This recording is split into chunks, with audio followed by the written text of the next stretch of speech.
کیا کیا ہم نے؟ کہاں چلے گئے؟ آج دیکھیں معاشی ترقی کی بات کریں تو انڈیا کہاں چلا گیا؟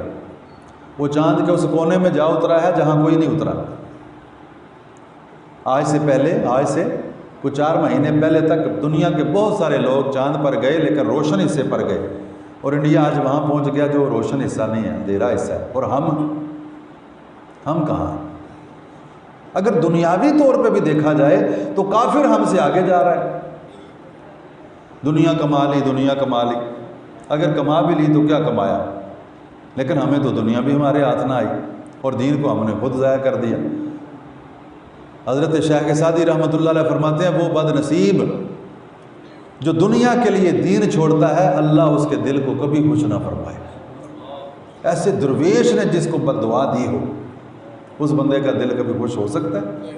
وہ جس نے دنیا کے لیے دین خراب کیا، اور ہم میں سے اکثر ایسے ہیں جنہوں نے دنیا کے لیے دین خراب کیا اور دنیا بھی پوری نہیں ہوئی۔ اب دنیا پوری کیسے ہوتی ہے؟ دنیا پوری ہوتی ہے رسول اللہ صلی اللہ علیہ وسلم کا بندہ پورا غلام بن جائے۔ مالداری مال سے نہیں ہوتی، غنا دل سے نصیب ہوتا ہے۔ اور اللہ تعالیٰ اس قوم کو جو اس کی نافرمانی میں حد سے بڑھ جائے انہیں غنائے قلب سے محروم کر دیتا ہے۔ پھر جتنا مرضی مال کیوں نہ آ جائے وہ معاشی بدحالی کا شکار رہتا ہے۔ حل میں مزید اور ہونا چاہیے، اور ہونا۔ سکون دل نہیں نصیب ہو سکتا دنیا کی محبت سے، سکون دل جب بھی نصیب ہوتا ہے دین کی برکت سے ہوتا ہے۔ اور پھر یہ حلیے، اللہ کرے ہم اس حلیے کے مطابق ہو جائیں۔ سر پہ دستار ہو، دستار نہیں تو ٹوپی ہو، چہرہ پوری داڑھی سے سجا ہو، پوری داڑھی سے، داڑھی کہتے ہیں اس میں مٹھی میں پکڑی جائے تو پوری مٹھی میں آ جائے، 4 انگشت اتنی ہو تو داڑھی، ایسے کم ہے تو اس کو داڑھی نہیں کہہ سکتے۔ داڑھی کی تعریف ہی یہ ہے۔ لباس اپنا ہو، لباس قومی۔ نبی پاک جان رحمت صلی اللہ علیہ وسلم حجازی تھے۔ حجاز مکہ مکرمہ اور اس کے گرد و نواح کے مخصوص ایریے کو کہتے ہیں۔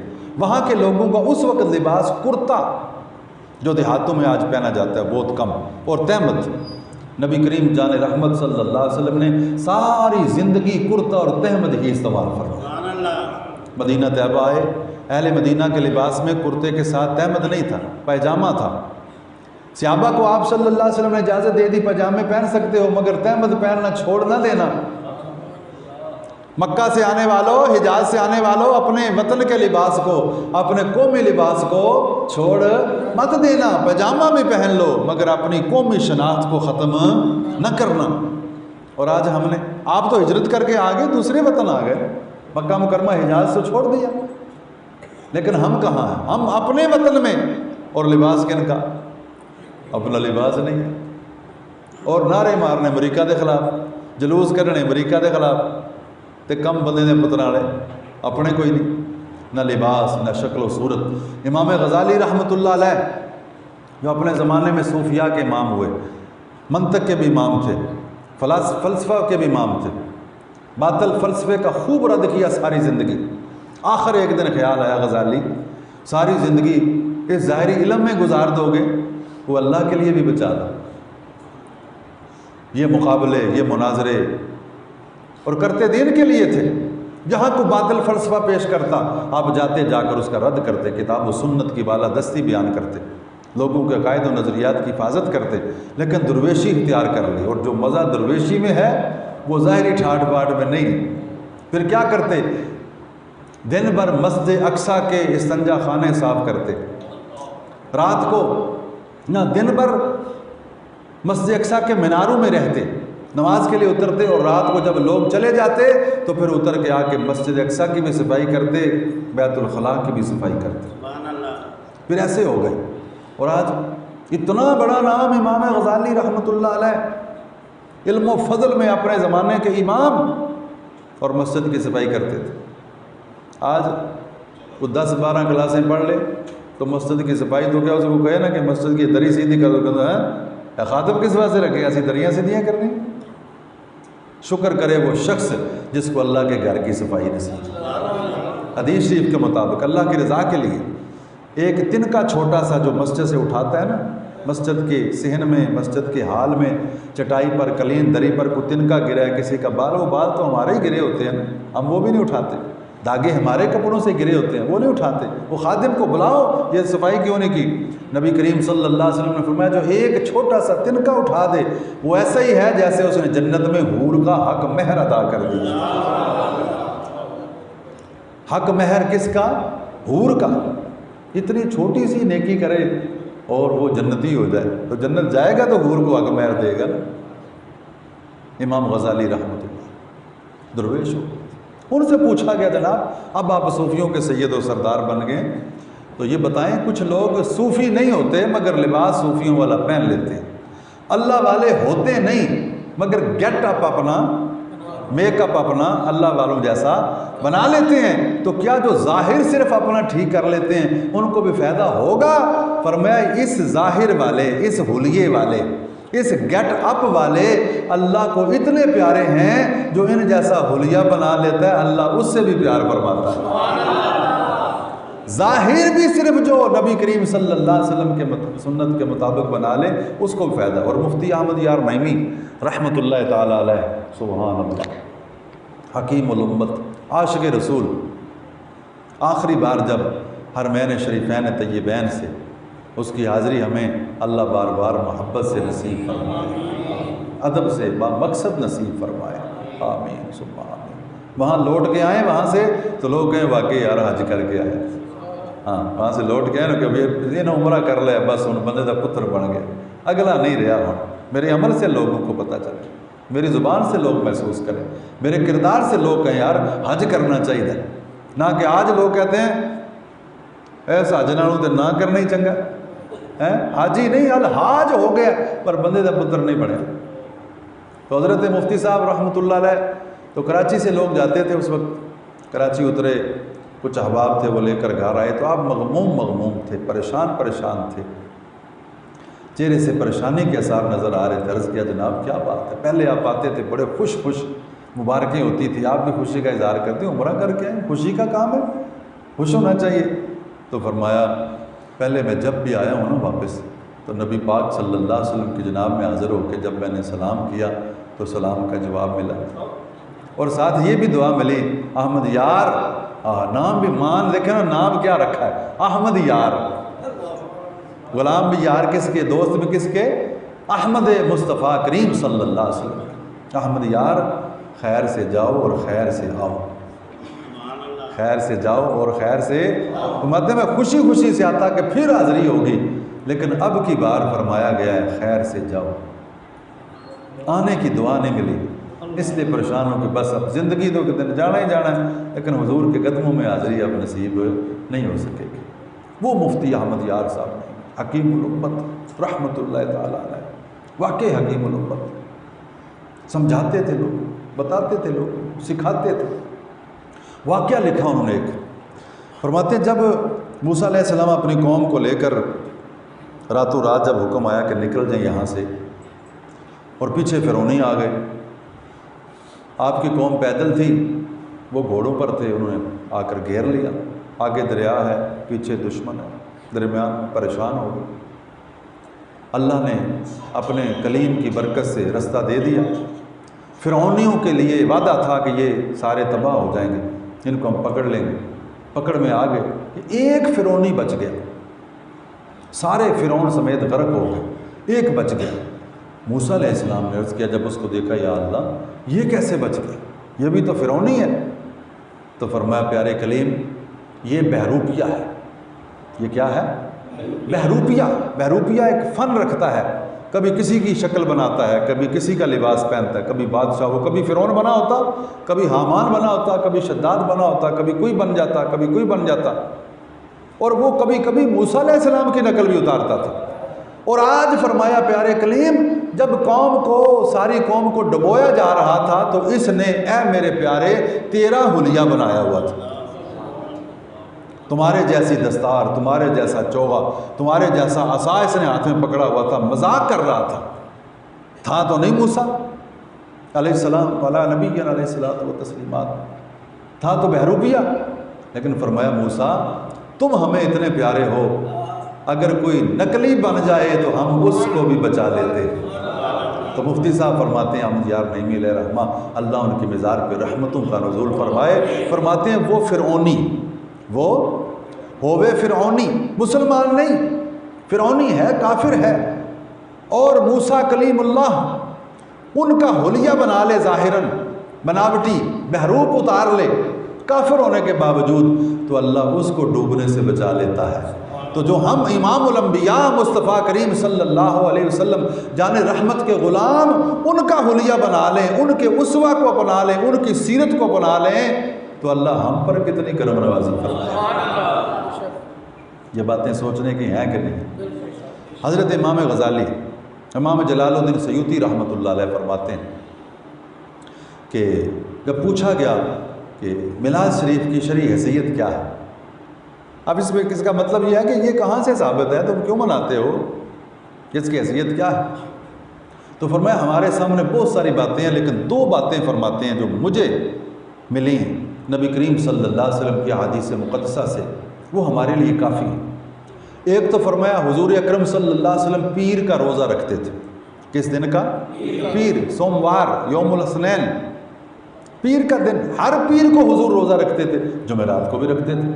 آقا کریم صلی اللہ علیہ وسلم صرف رمضان شریف کے نہیں، دیگر 11 مہینوں میں بھی بہت سارے روزے رکھتے تھے، پہلی تاریخوں کے، چٹی راتوں کے، ایام بیعد، 13ویں 14ویں 15ویں رات چاند کی، جب خوب چاند روشن ہوتا ہے آپ صلی اللہ علیہ وسلم روزہ رکھتے، جب چاند گھٹنے میں آتا، مہینہ اختتام کی طرف آتا، پھر روزہ رکھتے، اور گاہے تو یوں روزہ رکھتے، نماز فجر ادا کر کے ذکر اذکار وظائف کے بعد جب کاشانہ اقدس میں تشریف لاتے، ناشتہ طلب فرماتے، عرض کیا جاتا کھانے کو کچھ نہیں ہے، تو فرماتے ہم پھر روزے کی نیت کر لیتے، بھوکے رہنا تو چنگا نہیں، بندہ فاقہ نہ کاٹے، ثواب کمائے، روزہ رکھ لیتے۔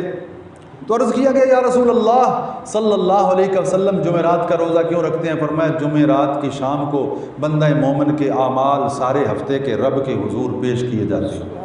میں یہ پسند کرتا ہوں جب میری کتاب میرے رب کے پاس جائے تو میرا روزہ ہو، کیونکہ روزے والوں کو اللہ بڑا پسند کرتا ہے، روزے داروں کو اللہ بڑا پسند کرتا ہے۔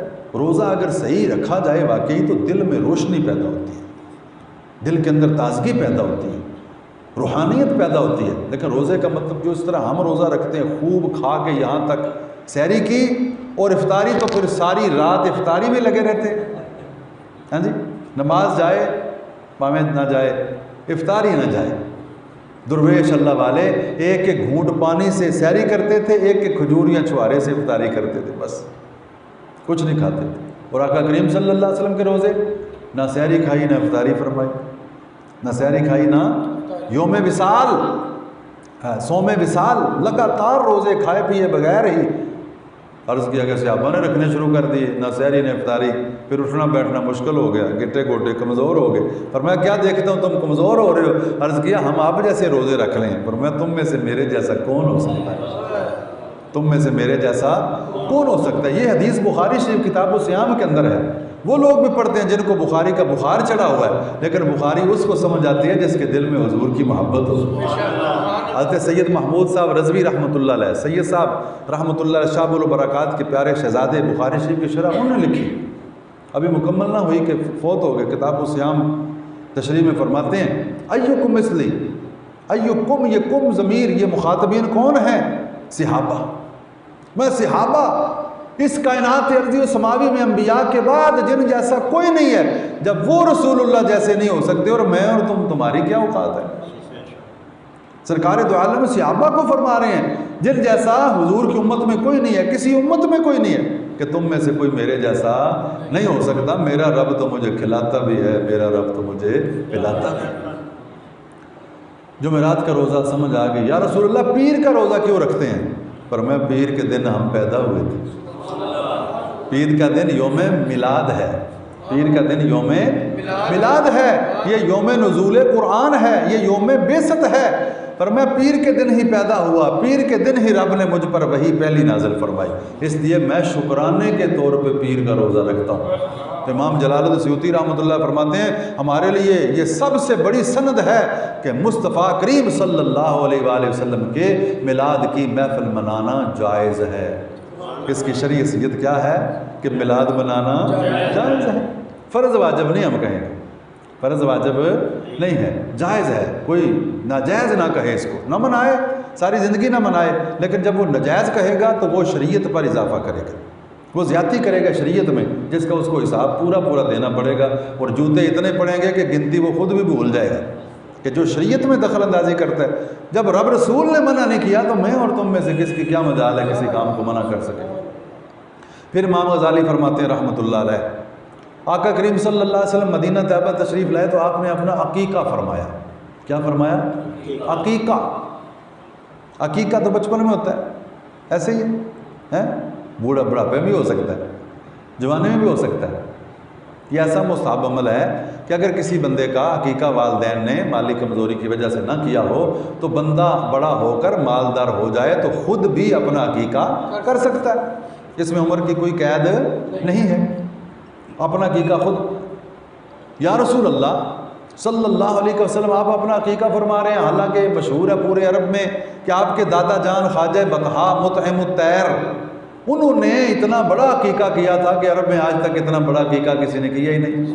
کئی اونٹ ذبح کر کے انہیں لوگوں کو بھی کھلائے، انہوں نے تو درندوں کے لیے بھی جا کے، حیوانات کے لیے بھی جنگلوں میں وہ کھانا چھوڑ کر آئے کہ میرے ہاں پوتا ہوا ہے، اتنی خوشی منائی انہوں نے۔ تو جب عقیقہ ہو گیا تو آپ نے خود ہی فرمایا عقیقہ ایک بار ہوتا ہے، مستحب ہے، ایک بار ہو جائے تو پھر دوسری بار ضرورت نہیں۔ تو یا رسول اللہ آپ صلی اللہ علیہ وسلم کا عقیقہ تو آپ نے دادا جان نے بچپن میں فرما دیا، تو آپ خود کیوں کر رہے ہیں؟ فرمایا شکرانے کے طور پر۔ کس لیے؟ شکرانے کے طور پر کہ اللہ نے مجھے نبوت و رسالت کا بلند مرتبہ عطا فرمایا۔ دوسری سند امام جلال الدین سیوطی رحمۃ اللہ علیہ نے یہ بیان فرمائی کہ میلاد شریف کی شرعی حیثیت کیا ہے کہ یہ جائز ہے، یہ بہترین مستحبات میں سے ہے، اور اس کے بہت سارے متعلقات ہیں، اس کے موضوعات میں بڑی وسعت ہے، چاہیے گھر گھر میں میلاد ہو۔ اور آج تو ان بوڑھے بابوں کو میلاد کی محفل سجانی چاہیے جن کا کہنا ان کی اولاد نہیں مانتی۔ آج ان ماؤں کو حضور کے میلاد کی محفل سجانی چاہیے جن کا احترام ختم ہو گیا۔ آج ان خواتین کو حضور کے میلاد کی محفل سجانی چاہیے جن کا حیا ختم ہوتا جا رہا ہے۔ آج تو معاشرے کے ہر فرد کو چاہیے کہ وہ میلاد منائے، آقا کریم صلی اللہ علیہ وسلم کی بعثت کے مقاصد کو پڑھ پڑھ کے لوگوں کو سنائے، لوگوں کس طرف جا رہے ہو، جن کا کلمہ پڑھتے ہو یہ ان کی تعلیمات نہیں ہیں، ان کے طریقے پر چلو، رستہ صرف ایک ہی سیدھا ہے، وہ جناب رسول اللہ صلی اللہ علیہ وآلہ وسلم جان رحمت کا رستہ ہے، اسی کے آگے منزل ہے، باقی رستے نہیں ہیں، کوئی رستے ہیں، ٹیڑھ پن ہے ان کے آگے، کھڈے ہیں، کھائیاں ہیں، کوئی منزل مقام نہیں ہے۔ یہ رسول کریم صلی اللہ علیہ وسلم نے خود کئی لکیریں کھینچ کر زمین میں اور ان کے درمیان ایک سیدھی لکیر کھینچ کر فرمایا یہ سارے رستے ہیں مگر ان کی منزل کوئی نہیں، یہ ایک رستہ جو سیدھا ہے یہ میرا رستہ ہے، یہی صحیح ہے، اسی پر جو چلے گا اسی کو منزل نصیب ہو۔ نعرہ تکبیر، نعرہ رسالت، نعرہ حیدری، جارے ختم نبوت، جارے ختم نبوت۔ اللہ اکبر۔ حضور اکرم صلی اللہ علیہ وسلم کی بعثت کا مقصد کیا تھا؟ سب سے پہلا مقام، اسی پر ہم گفتگو کو سمیٹ لیتے ہیں۔ حضرت ابراہیم خلیل اللہ نے دعا فرمائی، آمین کہنے والے اسماعیل ذبیح اللہ تھے، دو باپ بیٹا مل کر کیا کام کر رہے ہیں؟ رب کا گھر بنا رہے ہیں، کعبہ شریف تک۔ اور میری عرض ہے آپ سب سے، اپنے آپ سے میں مخاطب ہوں، جب کہیں کوئی مسجد بنتی دیکھو تو تھوڑی سی مزدوری ضرور کر لیا کرو، چاہے ایک اینٹ ہی اٹھا کے مستری کو پکڑا دو، ایک اینٹ ہی اٹھا کے کہ یہ جناب ہمارے ہاتھ سے یہ مزدوری ہو۔ نبی کریم صلی اللہ علیہ وسلم اور آپ کے اجداد انبیاء، یہ عام کام نہیں ہے، مسجدیں بنانا، مسجدوں میں مزدوری کرنا فی سبیل اللہ، یہ نبی و رسولوں کا طریقہ ہے۔ اللہ کا گھر بنایا جا رہا ہے، کون بنا رہے ہیں؟ ابراہیم خلیل اللہ، اسماعیل ذبیح اللہ ساتھ ہیں، اور خود مصطفیٰ کریم صلی اللہ علیہ وسلم مسجد قباء کی تعمیر فرمائی، اور اس کی شان کیا فرمایا؟ جو ایک بار اس میں آئے اور 2 نفل ادا کرے پورے عمرے کا ثواب ملے گا۔ کیوں کہ اس کی بنیاد کس نے رکھی؟ آج کسی مسجد کی بنیاد کو پیر صاحب رکھتے ہیں، کوئی مولانا رکھتے ہیں، بلکہ یہ بھی رواج آج ختم ہوتا جا رہا ہے، کوئی محلے کے کن ٹٹا بلا کے نا اس سے مسجد کی بنیادیں کھائی جاتی ہے، لکھا جاتا ہے یہ شرفائے اہل علاقہ ہے، شریف بندے نہیں۔ آقا کریم صلی اللہ علیہ وسلم خود اپنے ہاتھوں سے اتنے بڑے بڑے پتھر کندھے پر اٹھا کر لاتے، آپ کے مبارک کندھے زخمی ہو گئے، چھل گئے۔ صحابہ عرض کرتے یا رسول اللہ یہ پتھر مجھے دے دیجیے، ہمیں عطا کیجیے، ہم لے جاتے ہیں۔ فرماتے تم اس جتنا کوئی اور پتھر اٹھا لا، تھکتے نہیں تھے نیکی کا کام کرتے ہوئے۔ اور میرے آپ کے کریم آقا صلی اللہ علیہ وسلم کا اتنا بڑا مرتبہ ہے، اللہ کی ساری مخلوق میں اتنا بڑا مرتبہ کسی کا بھی نہیں ہے، لیکن اس کے باوجود جب کبھی کام ہوتا تو آپ صلی اللہ علیہ وسلم ایک مزدور کی طرح کام میں لگ جاتے تھے، بڑے بڑے پتھر اٹھا کے۔ مسجد نبی کی باری آئی تو اس کی بنیادیں بھی، بنیادوں سے لے کر چھت تک جناب مصطفیٰ کریم صلی اللہ علیہ وسلم اپنے غلاموں کے ساتھ ساتھ۔ جد الانبیاء ہے حضرت خلیل اللہ، حضرت ذبیح اللہ، کعبہ شریف تعمیر ہو گیا، پھر اللہ سے دعائیں۔ وہ جب بھی کوئی نیکی کریں، یہ نبیوں کا طریقہ ہے، جب بھی کوئی نیکی کریں یہ نبیوں کا طریقہ ہے، پھر اللہ سے مانگنا چاہیے، کیونکہ نیکی کے بعد قبولیت دعا کا وقت ہوتا ہے، نیکی کے بعد دعا کی قبولیت کا وقت ہوتا ہے۔ نیکی اتنی بڑی کی، کعبہ شریف بنایا، کعبہ شریف کی تعمیر مکمل ہوئی، دعائیں فرمائیں، اپنی عاجزی کا بھی اظہار کیا، اللہ کی حمد و ثنا بیان کی، اپنی عاجزی کا اظہار کیا۔ کس طرح؟ توبہ کر کے۔ نبی خطا نہیں کرتے، نبی گناہ نہیں کرتے، اور ہر توبہ گناہ سے نہیں ہوتی۔ پھر عرض کیا ربنا وابعث فیہم رسولا منہم، جانتے تھے ایک نبی آنا ہے، سب کا سید و سرور ہوگا، سب سے بڑا مقام اور شان ہوگا، اور یہ مقام ایسا ہے، یہ وقت ایسا ہے، قبولیت دعا کا ہے۔ عرض کیا یا اللہ تیرا وعدہ ہے، تو نے بھیجنا ہے ایک عظمت والا رسول، تو میں دعا کرتا ہوں وہ میری نسل میں بھیج دے، وہ میری نسل میں۔ آمین فرمائی حضرت ذبیح اللہ اسماعیل علیہ السلام۔ ایک اور بیٹا ہوا تھا اسحاق علیہ السلام، ان کے بیٹے یعقوب علیہ السلام، ان کا نام لقب تھا اسرائیل، بنو اسرائیل، بنی اسرائیل دونوں لفظ آتے ہیں۔ ان کی نسل میں 70,000 کم و بیش نبی، اور حضرت اسماعیل علیہ السلام کی نسل میں صرف ایک ہی نبی، وہ سارے نبیوں کے امام نبی۔ دعا اللہ نے قبول فرمائی، کو جانتے تھے کہ آنے والے ہیں۔ میرے اور آپ کے کریم آقا مصطفیٰ کریم صلی اللہ علیہ وسلم کی عظمت کے چرچے پہلے بھی تھے۔ ایک ربیہ نامی یمن کا بادشاہ تھا، اس پہ سمیٹ لینا چاہیے کہ وقت کافی ہو گئے۔ اللہ اکبر، اس کو خواب آیا، اور بادشاہ بڑے عجیب مزاج کے ہوتے ہیں، اس لیے بادشاہوں کے نیڑے نہیں ہونا چاہیے۔ ہاں جی، یہ چھوٹی چھوٹی گلاں تو دھونا لوا دیتے ہیں۔ آج لوگ فخر کرتے ہیں کہ ساڈا بادشاہ والا رابطہ ہے۔ فخر وہ کرے جس کا رسول اللہ کے غلاموں سے رابطہ ہے۔ ہاں جی، فخر کی بات تو یہ ہے کہ درویشوں سے رابطہ ہے، اللہ والوں سے رابطہ ہے۔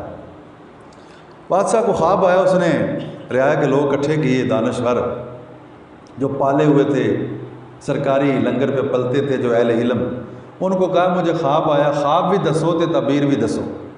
انہوں نے کہا یہ نیا سیاپا بھائی، وہ خواب تو بیان کر، تعبیر ہم بتائیں گے۔ ہوتا تو ایسے ہی ہے نا کہ بندہ خواب بتاتا ہے اور تعبیر پوچھتا ہے، وہ کہتا ہے نہیں میں تب مانوں گا میرا خواب بھی بیان کرو، میرا خواب بھی بیان کرو۔ اور صدقے جامع آقا کریم صلی اللہ علیہ وسلم نے مبارک علم تو حضور حج دا خطبہ دے کے فارغ ہوئے نا، سواری تو بیٹھے تھے، کسی صحابی آئے، قریب آئے نا آپ صلی اللہ علیہ وسلم نے، کچھ پوچھن لگے تو فرمایا جو کچھ پوچھن آئے ہو وہ سوال سن کے جواب دیاں کہ سوال بھی دساں گے۔ یہ نبوت کی شان ہے، یہ نبی کا مقام ہے، اور جو بندہ نبی کا غلام بن جاتا ہے اللہ اس کا بھی سینہ روشن کر دیتا ہے۔ اور جب سینہ روشن ہو جائے تو پھر اگر وہ آگے کہے نا جی خواب بھی دسو تے تعبیر بھی دسو، تو پھر بندہ دس سکتا ہے۔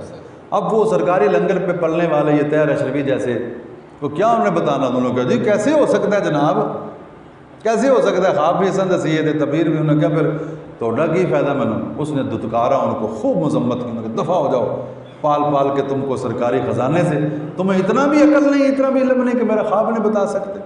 ایک غلام تھا بادشاہ کا بڑا سیانا، اس نے کہا جب دو بندے ایسے ہیں میں ان کو جانتا ہوں، ماہر پادری ہیں، آسمانی کتابوں کے عالم ہیں، ایک کا نام سطیح ہے، ایک کا نام شکر، ان کو بلاؤ، وہ تیری خواب بھی بتائیں گے، وہ خواب کی تعبیر بھی بتائیں گے۔ وہ لے آئے، انہوں نے کہا اکیلا اکیلا ہے، کہیے جی، انہوں نے کہا کہنا نہیں تم بتاؤ، لیکن یاد رکھنا میری خواب کا ایک لفظ بھی آگے پیچھے نہیں ہونا چاہیے، جو کچھ میں نے دیکھا ہے اتنا ہی بیان کرنا ہے، نہ پہلے بیان کرنا ہے نہ پیچھے، ترتیب بھی رکھنی ہے، الفاظ بھی وہی۔ اس نے کہا گل ہی کوئی نہیں۔ اس نے پورے کا پورا جو خواب آیا تھا اس نے کہا یہ تو نے دیکھا ہے، کہ واقعی یہی دیکھا، میں تیرے علم کو مان گیا ہوں۔ اب تعبیر کیا؟ اس نے تعبیر یہ ہے کہ تیرے ملک پر حبشہ کے لوگ قبضہ کر لیں گے، تیری نسل کو تہس نہس کر کے رکھ دیں گے۔ بہت ساری باتیں کی، کرتے کرتے اس نے کہا پھر کیا ہوگا؟ اس نے کہا پھر ایک زمانہ آئے گا، پھر ایک زمانہ آئے گا کہ اللہ اپنے پیارے محبوب کو دنیا میں بھیجے گا، جس کا اللہ نے وعدہ کیا وہ نبی آخر الزمان دنیا میں تشریف لائیں گے۔ بادشاہ نے جب یہ ساری باتیں سنی، صاحب کردار نہیں تھا، بد کردار تھا، شراب نوشی کرتا تھا، برائی کے اڈے قائم کیے ہوتے، اس نے کہا پھر میں اس نبی پر آج ہی ایمان لاتا ہوں جس نے ابھی دنیا میں آنا ہے، جس نے ابھی دنیا میں آنا ہے۔ اور ایمان کا تقاضا پھر کیا تھا؟ جتنے برائی کے اڈے تھے سارے بند کر دیے، سارے لائسنس برائی کے کینسل کر دیے۔ آج تمہارے شہر لاہور کا کوئی بڑا ہوٹل ایسا نہیں ہے جہاں کعبہ خانہ نہیں ہے۔ لائسنس کون دیتا ہے؟ گورنمنٹ۔ زنا کے لائسنس کون جاری کرتا ہے؟ گورنمنٹ۔ شراب کے پرمٹ کون جاری کرتا ہے؟ عیسائیوں کے نام پر مسلمانوں نے۔ اور آج سے 5 سال پہلے اخباروں میں آیا، ایئرپورٹ کے قریب ایک پیر نے ایک بہت بڑا شراب خانہ قائم کیا اور اس کا پرمٹ لیا، اس نے گورنمنٹ نے دے دیا۔ ہیں کون؟ پیر صاحب۔ ہمارے ملک سے بہت ساری چیزیں جو ہم تھوک کے حساب سے بیچ سکتے ہیں نا، کوئی مانگے ہم سے، ان میں سب سے پہلا نمبر پیروں کا ہے۔ اتنے پیر ہیں جناب، بیچی جاؤ صبح تو لے کے شام تک مکر نہیں لگے۔ اللہ تعالیٰ ایسے نام نہاد پیروں کے شر سے بچائے، اور ایسی عقل سے بھی بندے کو اللہ توبہ نصیب کرے کہ ایسے شراب کے اڈے کھولنے والوں کے لوگ مرید ہوتے ہیں۔ دوسرے کو بلاؤ جی، دوسرا آیا، اس نے بھی منوان وہ ساری باتیں کی جو پہلے نے کی تھی، نبی پاک کا ذکر کیا، نے کہا وہ آنے والے، ابھی آئے نہیں تو ان کے چرچے ہیں، ابھی آئے نہیں تو ان کی بشارتیں ہیں، ابھی آئے نہیں تو ان کی خوشیاں منائی جا رہی ہیں، ابھی پیدا نہیں ہوئے تو ان پر ایمان لایا جا رہا ہے۔